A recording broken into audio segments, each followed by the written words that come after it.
Hi everyone, my name is Brittany Brockway, and today I'm going to be talking about infant mortality rates and focusing on the African American population. I will be discussing the health disparities that exist within this population and why they exist. So what is infant mortality? The CDC describes infant mortality as the death of an infant before their first birthday. This number is generally reported per 1,000 live births per year. I've given an example based upon the chart below.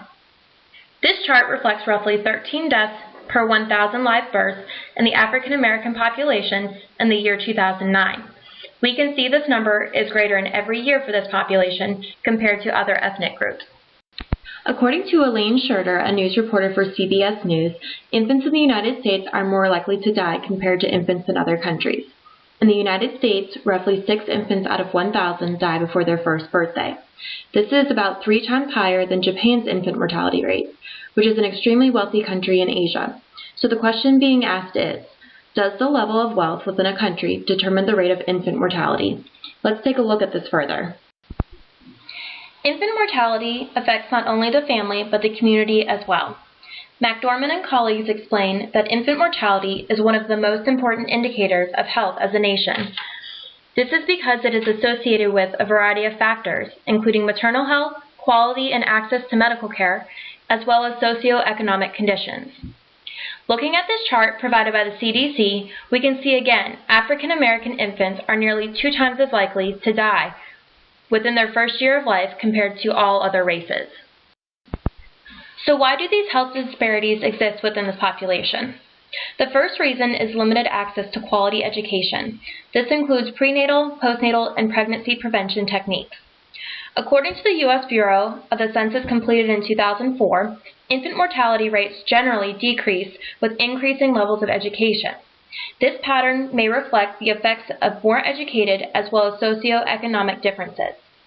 Which brings me to my second reason for the disparities in this population. Women with more money tend to have higher education levels. Looking at this chart, we can see that African Americans are nearly 2 times as likely to die, regardless of income level. However, African Americans are more likely to experience residential segregation.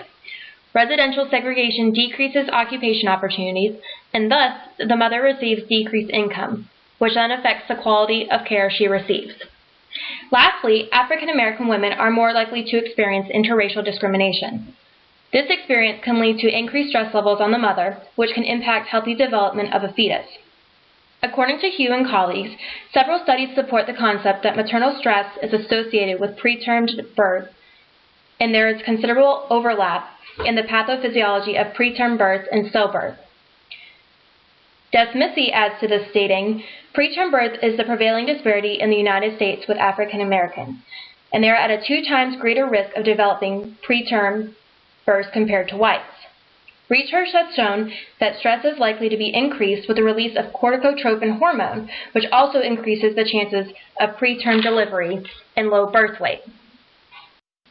Here is an example of 2 highly populated areas, Boston and California.